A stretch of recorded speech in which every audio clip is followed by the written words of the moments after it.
Hindi ang komite ni Senador Bato de la Rosa at hindi ang Committee of the Whole, kundi ang Senate Blue Ribbon Committee na ang mag-iimbestiga sa gera kontra droga ni dating Pangulong Duterte. Pinaplansya na raw ng Blue Ribbon Committee ang listahan ng mga resource person na naisimbitahan, kabilang na si Duterte. Nakatutok si Ian Cruz.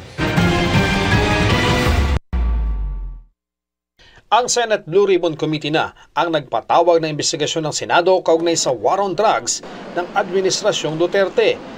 Sabi ni Blue Ribbon Committee Chairman Senadora Pia Cayetano na nasa isang Energy Summit matapos ang konsultasyon kay Senate President Cheese Escudero, si Senate Minority Leader at Justice Committee Chairman Coco Pimentel na ang mamumuno sa pagdinig.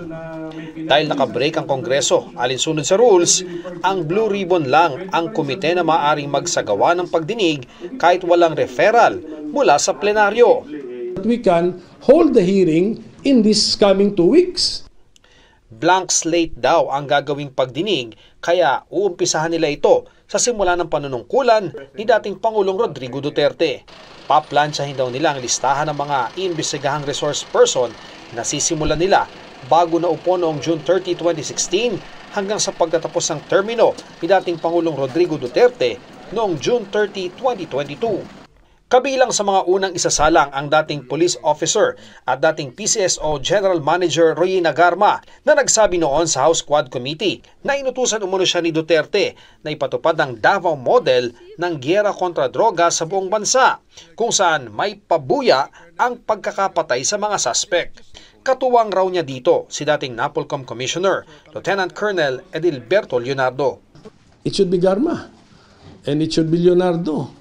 And even yung kung konektado, kung yung tatlong Chinese na pinatay sa Davao Penal Colony ay admitted lead drug lords, therefore posibleng related ito sa war on drugs. Then even yung jail warden ng Davao Penal Colony as well as sino yung involved doon, yun muna, doon tayo mag-start. Si dating Pangulong Duterte, pwede rin daw nilang imbitahan. Of course, kung willing siyang pumunta, then maybe we can set it sa second hearing. Tapusin na natin sa first hearing lahat ng aligasyon para sa second hearing sagutin na.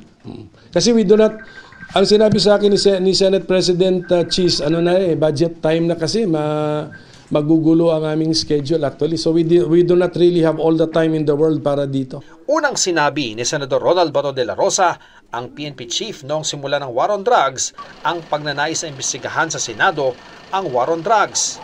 Pero mungkahi noon ni Senadora Risa Ontiveros na Committee of the Whole ang dapat mag-imbestiga. Payag naman si De La Rosa na ang Blue Ribbon Committee ang mag-imbestiga sa war on drugs. The public deserves to know the truth.